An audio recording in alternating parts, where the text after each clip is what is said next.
오늘 본문 말씀 보시겠습니다. 오늘 메시지의 본문 말씀 계속해서 사도행전 2장 오늘은 37절에서 47절까지 말씀입니다. 신약성경 사도행전 2장 37절로 47절까지 말씀 제가 봉독해 드리겠습니다. 그들이 이 말을 듣고 마음에 찔려 베드로와 다른 사도들에게 물어 이르되 형제들아 우리가 어찌할꼬 하거늘 베드로가 이르되 너희가 회개하여 각각 예수 그리스도의 이름으로 세례를 받고 죄사함을 받으라. 그리하면 성령의 선물을 받으리니 이 약속은 너희와 너희 자녀와 모든 먼데 사람 곧 주 우리 하나님이 얼마든지 부르시는 자들에게 하신 것이라 하고 또 여러 말로 확증하며 권하여 이르되 너희가 이 패역한 세대에서 구원을 받으라 하니 그 말을 받은 사람들은 세례를 받음에 이날의 신도의 수가 3천이나 더하더라. 그들이 사도의 가르침을 받아 서로 교제하고 떡을 떼며 오로지 기도하기를 힘쓰니라.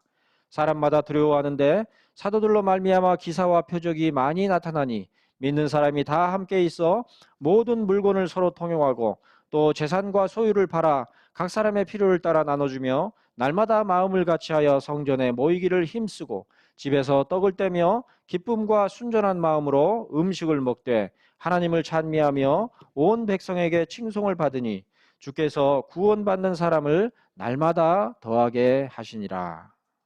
아멘. 봉독해드린 사도행전 2장 37절로 47절까지의 말씀을 바탕으로 저희가 마음에 찔려라는 제목으로 메시지를 나누도록 하겠습니다. 사도행전 2장 14절로 36절까지의 본문은 오순절 성령 강림 사건 때에 모인 유대인 곧 천하 각국으로부터 와서 예루살렘에 머물러 있던 유다요의 안드레스 율라베이스 즉 경건한 유대인들에게 한 베드로의 사도의 설교를 축약한 것입니다. 사도행전 2장에서 사도 누가는 오순절 성령 강림으로 말미암아 벌어진 일련의 일들을 하나님의 말씀과 직접적으로 연관하여 기록한 것이니 예수 그리스도께서 승천하시기 전에 기다리라고 당부하신 성령께서 그들 가운데 강림하셨을 때에 그들은 천하 각국의 언어로 하나님의 큰 일을 말하게 되었고 또한 그 가운데 모인 유대인들에게 베드로 사도가 예수 그리스도에 관하여 설교한 내용을 기록한 것입니다. 그러니까 말씀의 역사였던 것이죠. 그런데 사도행전에서 오순절 날에 성령께서 각 사람에게 강림하신 일들에 있어서의 시점은 천하 각국의 언어로 말한 사도들의 시점이 아니라 각 나라의 언어로 들을 수 있었던 경건한 유대인들의 시점에서 기록하고 있음을 볼 수가 있습니다. 우리가 듣는도다 이렇게 기록되어 있죠. 사도행전 2장 11절에서 누가는 12명의 사도들이 천하 각국의 언어로 하나님의 큰 일을 말하더라고 기록한 것이 아니라 천하 각국으로부터 온 경건한 유대인들이 각 언어로 하나님의 큰 일을 말함을 듣는도다 이렇게 기록한 것이죠. 한마디로 오순절 날에 있었던 성령 강림의 사건은 불의 혀처럼 갈라지는 것들이 그들 곧 사도들에게 보여 각 사람 위에 하나씩 임하여 있음으로 말미암아 천하 각국의 언어들로 하나님의 큰 일을 말하게 됨임과 동시에 그보다 더욱 큰 의미에서 천하 각국으로부터 와서 예루살렘에 머물러 있었던 경건한 유대인들이 각 언어로 하나님의 큰 일을 말함을 듣게 된 점에서 더욱 모두에게 성령께서 임하셨던 사건인 것입니다. 물론 그들 가운데는 그러한 성령 하나님의 강림하신 일을 가리켜서 그들이 세술에 취하였다 이렇게 말하며 조롱하는 이들도 있었지만 그러나 광범위하게 대부분의 회중이 사도들이 전하는 바 하나님의 큰 일을 말함을 그야말로 듣는 자들이었음에 틀림이 없음을 전제로 사도행전 2장 14절로 36절에 기록한 바 베드로 사도의 예수 그리스도에 관한 설교를 사도 누가는 기록했던 것이죠. 사실 사도행전 2장 14절로 36절에 기록한 바 베드로 사도의 예수 그리스도에 관한 설교는 유대인들의 입장에서 참으로 감당하기 어려운 설교 주제였습니다. 지난주에 얼핏 언급한 적이 있죠. 불과 얼마 전까지 예수 그리스도께서 부활하신 소식이 명백히 전파되었음에도 불구하고 몇 달 전에 있었던 십자가 처형의 기억은 유대인들로서는 참으로 듣기 거북스러운 설교였을 것임에 자명한 것입니다. 베드로 사도가 지금 유대인들에게 들으라고 콕콕 찌르는 그런 설교로 들렸겠죠. 그러므로 오늘 메시지의 본문인 사도행전 2장 37절에서 사도 누가는 기록하기를 그들이 이 말을 듣고 마음에 찔려 했음을 언급하고 있습니다. 베드로 사도가 전하는 그 말씀이 바로 자신들이 행했던 일들을 언급하고 있는 것이라는 사실을 누구보다도 잘 알고 있었던 것이죠. 하지만 놀랍게도 이어지는 기록에서 사도 누가는 베드로 사도의 설교를 들은 유대인들이 베드로와 다른 사도들에게 물어 이르되 형제들아 우리가 어찌할꼬 하고 회개하는 심정을 드러내었습니다. 드러낸 것을 기록하고 있죠. 오늘날 현실의 교회들에서는 좀처럼 찾아볼 수 없는 반응과 태도를 보인 것이죠. 자신들의 가장 큰 실책이자 치부이며 대대로 유대인들에게 지금까지도 굴레로 씌워지고 있는 그 일에 대하여 설교한 베드로 사도의 말을 그대로 인정하고 받아들이며 회개하는 태도를 보여준 것입니다.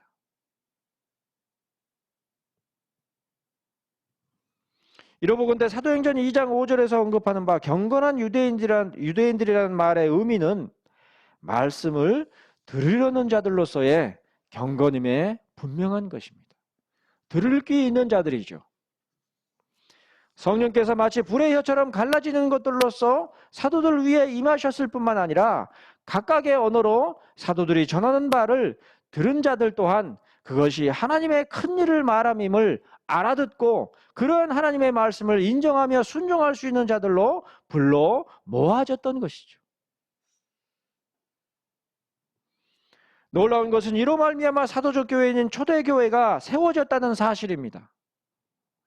38절에 기록한 바 너희가 회개하여 각각 예수 그리스도의 이름으로 세례를 받고 죄 사함을 받으라고 한 베드로 사도의 말은 개별적인 신자들로서의 회개에 대한 언급인 것이 아니라 그리스도의 교회에 속하도록 하는 권면이었던 것이죠.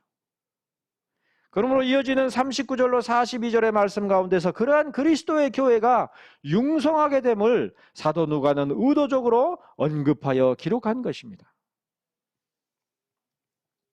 교회가 세워지고 융성해졌더라는 것입니다.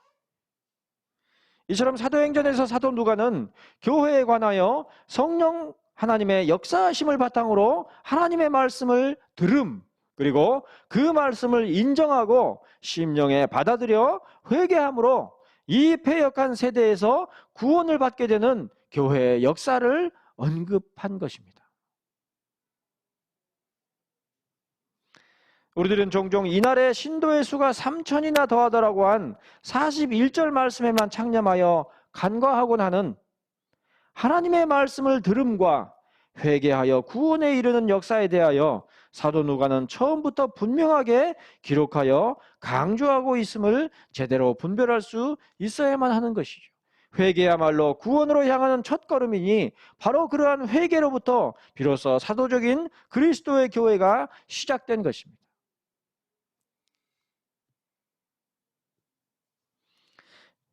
신약성경은 사실 시종일관 회개를 제시하고 있습니다.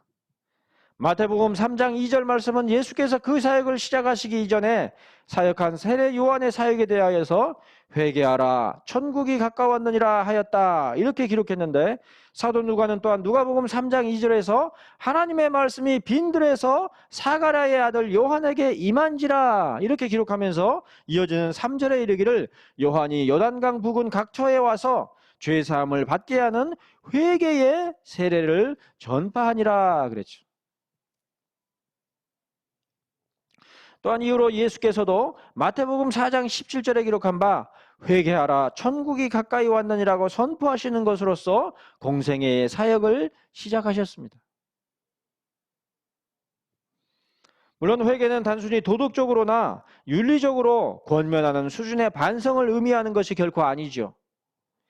소위 부흥의 시대라 칭하는 웨일스에서의 부흥이나 뉴잉글랜드에 있었던 대각성 그레이트 리바이벌에 있어서 찾아볼 수 있는 도덕적인 죄악들에 대한 스스로의 자백과 회개를 갈망하는 격렬한 몸부림의 양상과는 현저하게 다르게 신약 성경에서의 회개는 예수를 단순한 종교인이나 실패한 지도자쯤으로 여기는 생각을 돌이키고 예수야말로 메시아 곧 그리스도이심을 진실로 인정하며 그 마음이 완전히 돌아서는 것을 가리키는 말인 것입니다.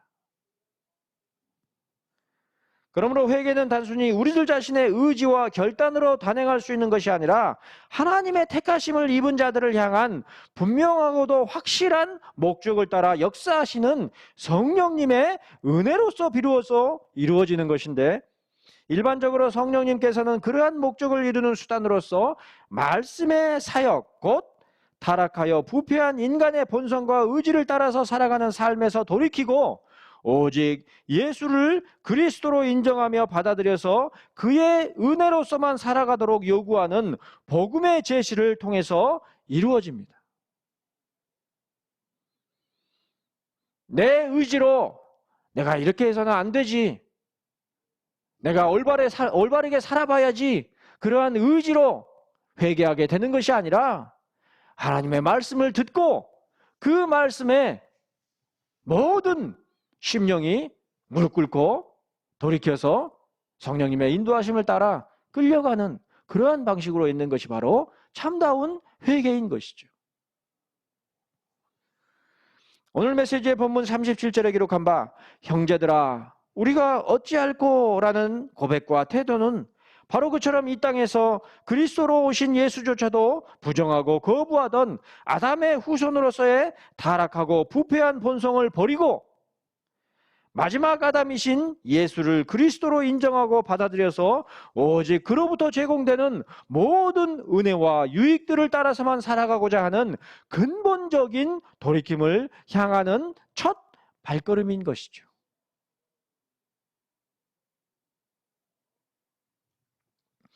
그런데 사도 누가는 이러한 회개와 죄사함에 관련하여서 39절에 이르기를 이 약속은 너희와 너희 자녀와 모든 먼데 사람 곧 주 우리 하나님이 얼마든지 부르시는 자들에게 하신 것이라.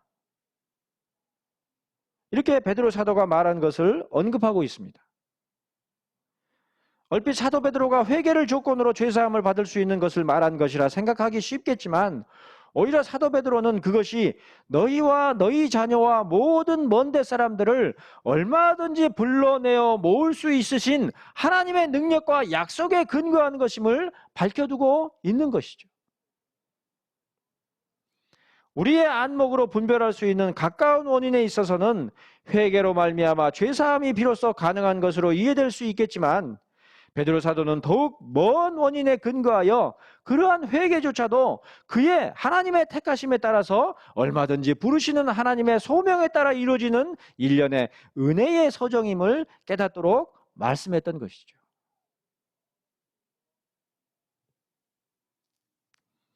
아마도 이 말씀은 직접적으로 사도행전 2장 5절에서 언급한 바 천하 각국으로부터 와서 예루살렘에 머물러 있었던 경건한 유대인들 곧 예수 그리스도가 하나님께서 정하신 뜻과 미리 아신 대로 내준 바 되었거늘 법 없는 자들의 손을 빌려 못 박아 죽였던 자들임을 언급하여 전하는 사도 베드로의 복음을 듣고 받아들여 인정할 수 있었던 자들에게 직접적으로 연계되는 말씀일 것입니다. 자신들의 사소한 잘못과 오류조차도 시인하며 인정하기를 싫어하며 오히려 반발하고 거부하기가 십상인 인간의 본성과는 다르게 자신들의 가장 큰 치부이자 심각한 오류였던 예수에 대한 판단과 조치에 대한 명백한 지적조차도 얼마든지 부르시어 약속하신 죄사함과 도레아 즉 성령의 선물, 은사를 제공하시는 것이죠. 하나님께서. 이 자체가 이미 하나님의 은혜의 역사인 것입니다. 회개해야 은혜가 있는 것이 아니라 그 회개 자체가 이미 우리에게 하나님의 은혜가 역사한 단적인 증거인 것이죠. 38절에서 그리하면이라고 번역되는 헬라어 카이는 일반적으로 그리고라고 번역됩니다. 그러므로 너희가 회개하여 각각 예수 그리스도의 이름으로 세례를 받고 죄사함을 받으라는 문장과 성령의 선물을 받으리라는 문장은 서로 조건절에 의하여 연계되는 문장으로 해석할 수 있는 것이 아닙니다. 그러니까 너희가 회개하면 성령의 선물을 받으리라, 이렇게 해석할 수 있는 문장이 아니란 말이에요. 오히려 베드로 사도는 회개와 세례 받음 그리고 죄사함과 성령의 선물을 일련의 서정으로서 나열하여 언급하고 있는 것이죠. 그러므로 흠정력 킹 제임스 성경에서도 and yet she all receive the gift of the Holy Ghost, 이렇게 번역하고 있는 것입니다. 영어로. 헬라어 본문을 영어로 번역할 때 킹제임스에서도 그처럼 번역했다는 것이죠.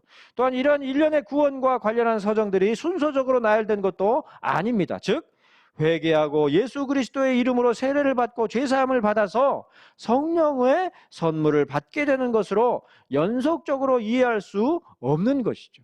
그러니까 연속적으로 이해한다는 것은 단계적으로 순서적으로 이해하는 것인데 그것이 아니라는 것이죠. 그런 방식으로 기록된 말씀이 아니라는 말입니다.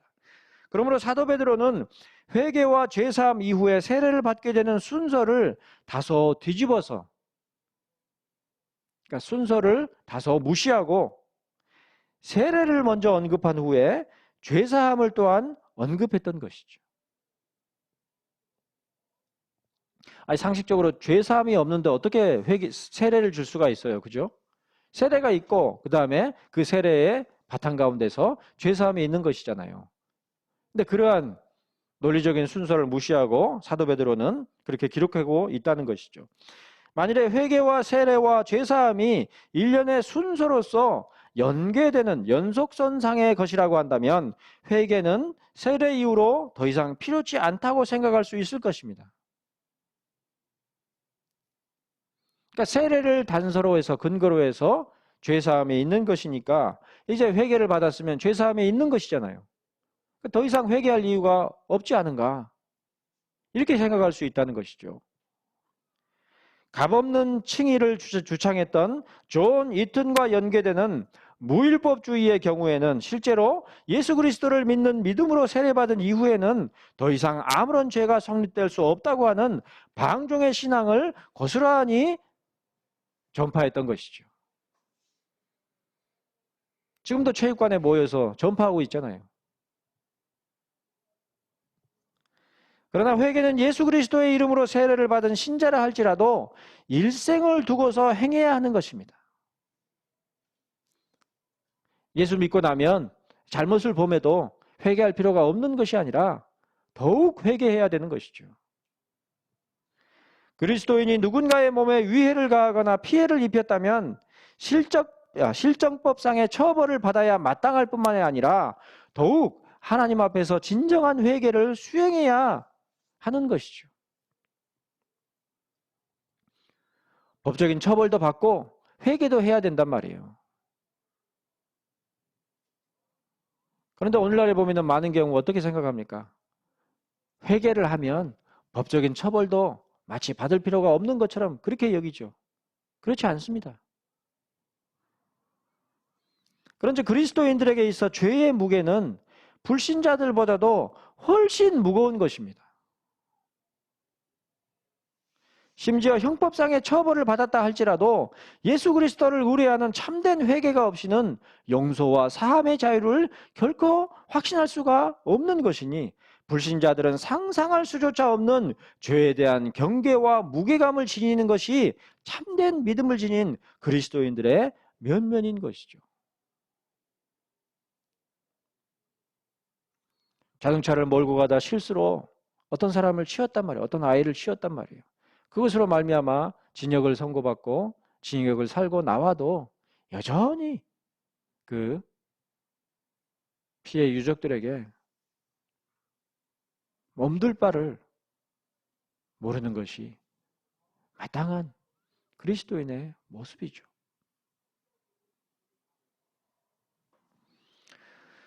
무엇보다도 베드로 사도는 40절에서 사도 누가가 기록한 바 여러 말로 확증하며 권하여 이르되 너희가 이 패역한 세대에서 구원을 받으라 그랬습니다. 예수께서 메시아 곧 그리스도이심을 부정하며 십자가에 못 박도록 율법을 모르는 로마 사람들의 손을 빌어서 처형되도록 한 제사장들과 바리새인들, 그리고 율법사들의 권세와 권위 아래서 향유하던 그들의 모든 신앙과 종교를 떨쳐버리고 나와서 그의 권면을 따르도록 확실하게 명했던 것입니다. 지금까지 그들을 보호했었던 모든 유대교의 틀을 다 벗어버리고 나와라. 스스로 출교해라. 그 말이죠. 사실 당시의 종교 지도자들은 로마 제국의 지배 가운데서 유대 백성들의 안위를 어느 정도라도 확보할 수 있는 유일한 대안이었습니다. 그들이 펼쳐놓은 하이어라키, 즉 종교적 체계와 보호 가운데서 많은 유대인들이 로마 제국에 대한 목소리를 조금이라도 낼 수가 있었던 것입니다. 이스라엘 백성들로서는 로마의 직접적인 지배를 받는 것보다는 오히려 예루살렘의 종교 지도자들의 다스림 아래 있는 것을 더욱 원했던 것이죠. 그러면 그들을 대변해서 말이라도 할 수 있는 그런 형편이란 말이에요. 그러나 베드로 사도는 그러한 하이어라키의 오류와 치부를 인정하도록 요구할 뿐만 아니라 더욱 그러한 하이어라키의 보호와 지배를 버리고서 당장에 아무것도 보장할 능력이라고는 보이지 않는 사도들의 권하는 바에 따르도록 요구하고 있다는 점에서 참으로 엄청나고 근본적인 회심을 요구하고 있음에 분명한 것입니다. 마치 중세시대에 로마 가톨릭 교회에서 출교를 당하면 어떻게 돼요? 죽음에 죽는 거예요. 누구도 그 사람을 받아들일 수 없고 심지어 먹을 것도 팔 수가 없게 되기 때문에 그 사람은 굶어 죽거나 아니면 강도가 그 사람을 죽여도 아무런 문제가 되지 않는, 그러니까 절대적인 생명의 보호를 받을 수 없는, 그것이 중세시대의 출교였는데 그와 같은 꼴이죠. 그리스도의 복음 때문에 스스로 자기를 보호해주던 모든 것들을 다 버리고 나와야 하는 것이, 그렇게 요구하고 있는 것이 바로 이 사도 베드로가 말한 회개란 말이에요. 엄청난 무게죠. 은혜가 아니고서는 감당할 수 없는 그런 것이 바로 참된 회개인 것입니다. 이후로 41절 이하의 본문에서 사도 누가는 그처럼 엄청나고 근본적인 회심과 중생 이후에 그리스도인의 생활이 어떠한 것이었는지를 생생하게 기록하고 있습니다. 특별히 그들은 육신적인 삶과 관련해서 필요하며 중요한 재산과 소유를 더 이상 자신의 재산과 소유로 생각하지 않고 오히려 42절에 기록한 바 사도의 가르침을 받아 서로 교제하고 떡을 떼며 오로지 기도하기를 힘쓰는 영적인 삶에 창념하게 되었음을 기록하며, 더구나 그것이 사도들의 자발적인 뜻과 의지로서 된 것이 아니라, 그 사람들의 자발적인 뜻과 의지로 된 것이 아니라 오히려 성령 하나님의 역사하심과 능력과 권위로 말미암은 것임을 밝히고 있으니, 사도들로 말미암아 기사와 표적이 많이 나타나므로 사람마다 두려워하는 마음 곧 하나님께 대한 경외심에 사로잡혀서 그처럼 반응하게 되었던 것을 기록하고 있는 것이죠. 그러니까 그들의 의지로 행한 것이 아니라 성령의 역사였던 것이죠. 하나님의 은혜였던 것입니다. 그 은혜가 얼마나 놀라운가를 단적으로 드러내고 있는 그런 말씀이죠.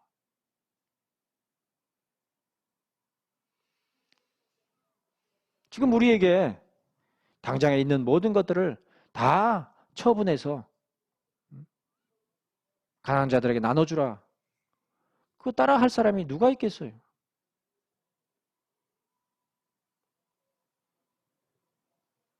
한 달 새 1억을 벌어도 11조 1,000만을 하느냐? 에이, 100만 원만 해도. 그렇잖아요. 지금 강남에 사는 사람들을 한 달에 이렇게 저렇게 해서 1, 2억씩 혹은 10억, 20억씩 벌어들여도 그걸 거지것대로 11조를 내느냔 말이에요. 못 내죠.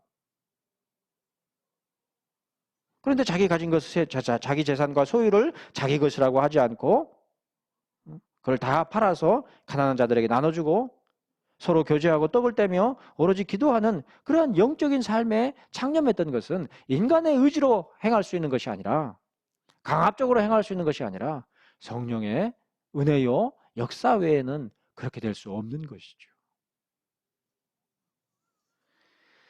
사실 이러한 일들, 특별히 믿는 사람이 다 함께 있어 모든 물건을 서로 통용하고 또 재산과 소유를 팔아 각 사람의 필요를 따라 나눠주며 날마다 마음을 같이하여 성전에 모이기를 힘쓰고 집에서 떡을 떼며 기쁨과 순전한 마음으로 음식을 먹고 하나님을 찬미하며 또 온 백성에게 칭송을 받는 일은 이후의 역사 가운데서 다시는 재현되지 못한 일이었습니다.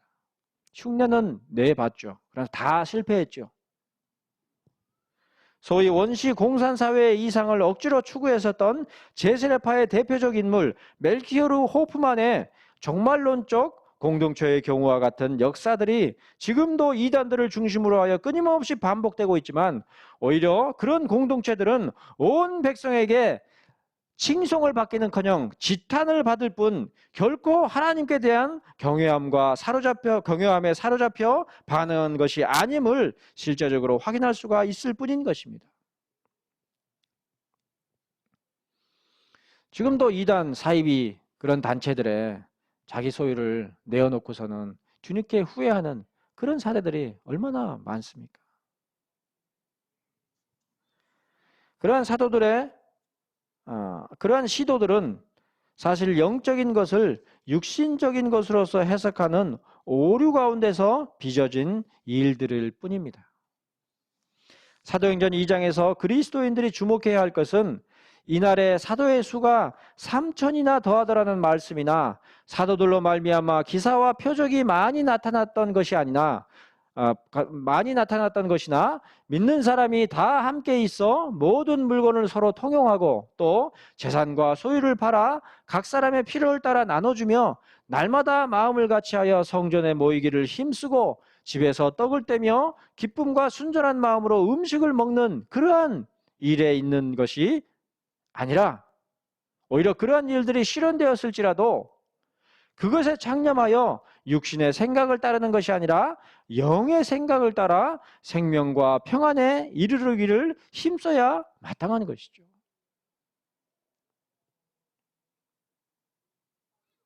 그 외적인 양상들에 창념할 것이 아니라 그 근본적인 은혜의 맥락과 취지가 무엇인지를 알아야 되는 것이죠. 그러므로 사도들 가운데 가장 나중에 사도된 자 스데반의 순교 때에 그가 죽임당함을 마땅히 여기던 자이자 주의 제자들에 대하여 여전히 위협과 살기가 등등하여 예수 그리스도의 도를 따르는 자들을 만나면 남녀를 막론하고 결박하여 예루살렘으로 잡아오려 하였던 자였으나 다메섹으로 가는 길에서 사울아 사울아 내가 어찌하여 나를 박해하느냐는 주님의 말씀에 더 이상 육신의 안목을 따라 걸어갈 수 없게 되었던 바울은 로마서 8장 5절로 6절에 이르기를 육신을 따르는 자는 육신의 일을, 영을 따르는 자는 영의 일을 생각하나니 육신의 생각은 사망이요 영의 생각은 생명과 평안이니라, 이렇게 기록했습니다. 또한 이어지는 7절로 8절에서도 이르기를 육신의 생각은 하나님과 원수가 되나니 이는 하나님의 법에 굴복하지 아니할 뿐 아니라 할 수도 없습니다. 육신에 있는 자들은 하나님을 기쁘시게 할 수 없느니라, 이렇게 기록한 것입니다.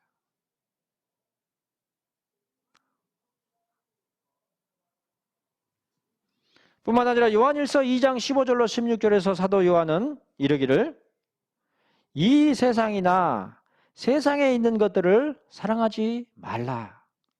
누구든지 세상을 사랑하면 아버지의 사랑이 그 안에 있지 아니하니 이는 세상에 있는 모든 것이 육신의 정욕과 안목의 정욕과 이생의 자랑이니 다 아버지께로부터 온 것이 아니요 세상으로부터 온 것이라, 이렇게 말하며 이어지는 17절에서도 이르기를 이 세상도 그 정욕도 지나가되 오직 하나님의 뜻을 행하는 자는 영원히 거하느니라. 이렇게 기록했으니 우리들의 안목과 신앙을 오직 영의 생각에 창념함이 마땅한 것이죠.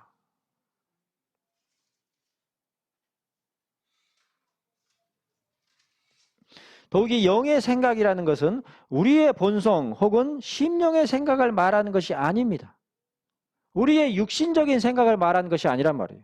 오히려 로마서 8장 2절에서 사도 바울이 언급한 바 그리스도 예수 안에 있는 성령의 법이 죄와 사망의 법에서 해방하였음으로 인해 진정 자유롭게 된 영으로서의 심령의 생각을 가리켜서 영의 생각이라 칭한 것이니 그것은 곧 성령의 생각이자 그리스도의 생각을 따르는 것을 지칭한 것입니다. 내 뜻과 내 생각을 따르는 것이 아니라 성령께서 가르치시는 바, 그리스도께서 말씀하시는 바를 따라 판단하고 생각하고 행하는 그런 것이죠. 현실에서는 모든 것들이 다 정반대지만 잠깐 하나님의 말씀을 생각했다가도 대부분의 일상 가운데서는 어떻습니까? 하나님의 말씀은 깡그리 잃어버리고 그냥 자기 자신의 생각과 판단으로 살아가는 것이 믿는 자들도 저도 마찬가지잖아요. 무엇보다도 성령의 생각이나 그리스도의 생각을 따르는 것은 결코 우리 자신 홀로 행하는 것이 아닙니다. 우리 스스로 행하는 것이 아니에요.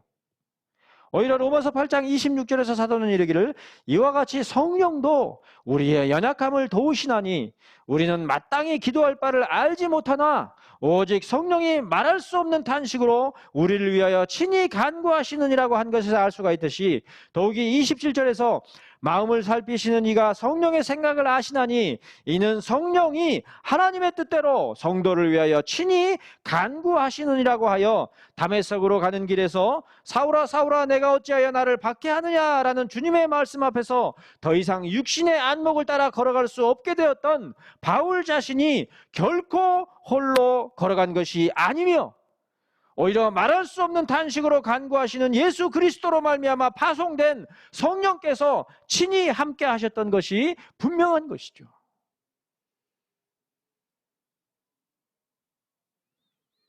지금까지는 바울 자신의 육신의 판단을 따라서 그리스도인들을 정죄하고 잡아 죽이려 했었지만 이제 성령께서 함께 하셔서 더 이상 그러한 육신의 생각을 따르지 못하도록 그를 끌고 가셨던 것이란 말이에요. 마찬가지로 우리들의 신앙 노정 또한 결코 홀로 걸어가는 것이 아닙니다. 우리의 의지로 행할 수 있는 것이 아니에요. 많은 사람들이 그 자신의 육신의 본성과 의지를 따라서 행하며 예수 그리스도를 믿으며 그의 생각을 따라 행하는 신자들 가운데서도 여전히 그 자신의 의지와 본성을 따라서 육신적으로 행하곤 하는 것을 볼 수가 있지만 로마서 8장 29절에서 사도 바울이 확신하여 기록한 바 하나님이 미리 아신 자들을 또한 그 아들의 형상을 본받게 하기 위하여 미리 정하셨으니 미리 택하셨으니 이는 그로 말미암아 많은 형제 중에서 맏아들이 되게 하려 하심이니라. 또 미리 정하신 그들을 또한 소명 곧 부르시고 부르신 그들을 또한 칭히 곧 의롭게 하시고 또 의롭다 하신 그들을 또한 영화롭게 하셨느니라. 그 말씀에서 알 수 있듯이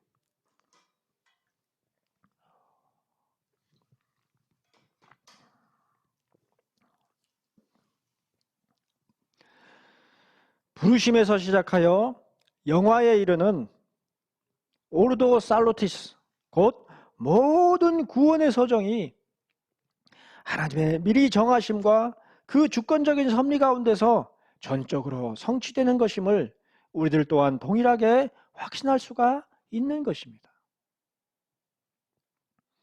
나 홀로 내 스스로 내가 행한 것이 아니라 하나님께서 택하셔서 이 곤란하고 이 거북한 걸음을 걸어가게 하신단 말이에요.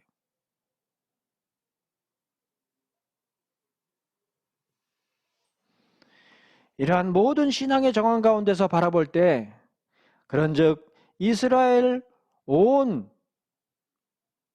가족들은 확실히 알지니 너희가 십자가에 못 박은 이 예수를 하나님이 주와 그리스도가 되게 하셨느니라고 말하는 베드로 사도의 설교에 격분하여 분노를 발하는 것이 아니라 오히려 이 말을 듣고 마음에 찔려 베드로와 다른 사도들에게 물어 이르되 형제들아 우리가 어찌할꼬 라고 말하며 곧장 회개로 향한 천하 각국으로부터 온 경건한 유대인들은 그들 자신의 육신의 생각을 따라서 행한 것이 아니라 미리 정하신 그들을 또한 소명 곧 부르시고 부르신 그들을 또한 칭의 곧 의롭다 하시고 의롭다 하신 그들을 또한 영화롭게 하시는 하나님의 택하심으로 말미암는 영의 생각을 따라 행하는 자들이었음에 분명한 것이죠.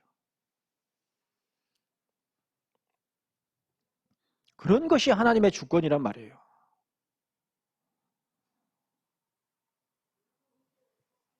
그런 것이 하나님의 큰 일이죠. 그런 것이 하나님의 크고 비밀한 일이죠. 우리로서는 도무지 짐작할 수 없는, 우리로서는 도무지 가늠할 수 없는 불가항력적인 하나님의 은혜인 것이죠. 그런즉 그런 그들이 보인 반응이 날마다 마음을 같이하여 성전에 모이기를 힘쓰고 집에서 떡을 떼며 기쁨과 순전한 마음으로 음식을 먹고 하나님을 찬미하였던 것은 지극히 당연한 것입니다. 대다수의 이스라엘 사람들처럼 그들의 본성과 그들 스스로의 의지에 따라서 행하는 육신의 생각을 따르지 아니하고 그리스도 예수 안에 있는 생명의 성령의 법으로서 해방된 영의 생각을 따라 행하였던 것은 그들의 재산과 소유들과 마찬가지로 결코 그들에게서 나온 것이거나 그들의 공로가 아니었기에 다만 하나님을 찬미하는 것 외에 달리 행할 일이 없었던 것이죠. 우리가 하나님 앞에 큰 은혜를 받으면 하나님 봐요. 내가 이 정도 은혜를 받았죠. 자랑합니까? 눈물을 쏟으며 콧물을 쏟으며 하나님 앞에 울며 오히려 하나님 아버지의 전적인 은혜에 모든 영광을 돌리기를 원하죠. 나는 아무것도 아닙니다. 이 버러지 같은 나를 하나님께서 은총을 베푸시니 몸둘 바를 모르겠습니다. 그런 태도를 보이는 것이 당연한 것이죠. 하나님을 찬미했다는 것은 그런 태도를 얘기하고 있는 것입니다. 그와 동일한 맥락으로 마태복음 11장 28절에 기록한 바 주 예수 그리스도께서는 친히 이르시기를 수고하고 무거운 짐진 자들아 다 내게로 오라 내가 너희를 쉬게 하리라 말씀하셨으니 육신의 생각을 따라 행하는 무거운 짐진 자들에게 예수께서는 다 내게로 오라 부르셨을 뿐만 아니라 이어지는 29절로 30절 말씀에 기록한 바 나는 마음이 온유하고 겸손하니 나의 멍에를 메고 내게 배우라 그리하면 너희 마음이 쉼을 얻으리니 이는 내 멍에는 쉽고 내 짐은 가벼움이라고 이르신 것입니다. 육신의 생각을 벗어버렸을 때에 비로소 영의 생각을 따라 그 멍에를 그리스도를 따르는 그 멍에를 기꺼이 가벼이 질 수가 있는 것이죠.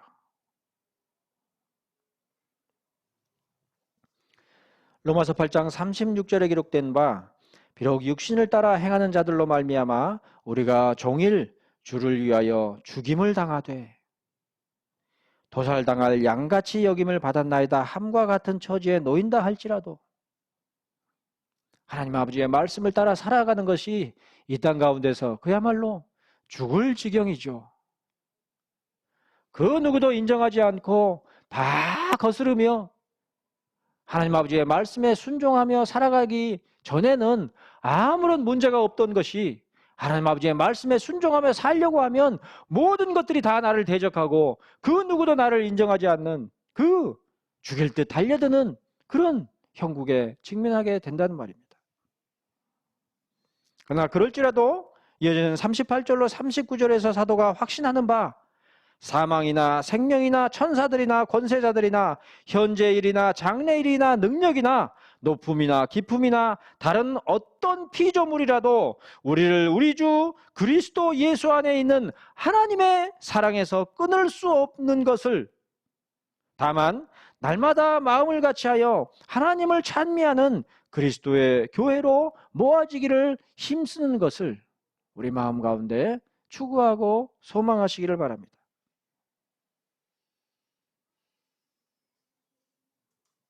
그러므로 다만 마음이 온유하고 겸손하신 우리 주님 예수 그리스도의 이름으로 바로 그와 같은 우리의 믿음의 발걸음이 이어질 수 있기를 구하며 권하며 축복하는 바입니다. 기도하시겠습니다. 아버지 하나님, 오늘도 주신 말씀 가운데서 하나님께서 우리에게 베푸시는 그 사랑의 놀라움이 어떠한 것인지, 하나님 앞에서 우리 자신이 어떠한 자인지 다시 한번 상고해 보며 그것을 통하여서 하나님께서 예비하신 은총이 얼마나 풍성한 것인지를 다시 한번 회상하오며, 이 땅 가운데서 어떠한 형편 가운데 있을지라도 하나님 아버지의 그 사랑에서 끊을 수 없음을 마음 가운데 굳게 확신하는 그러한 발걸음으로 살아가게 하여 주시옵기를 구하옵나이다. 우리 자신의 의지와 뜻을 따라서가 아니라 하나님 아버지의 예비하심과 은혜의 역사를 따라 우리 가운데 섭리하실 줄로 믿사오며, 또한 그로 감사하올 때 예수 그리스도의 이름으로 기도하옵나이다. 아멘.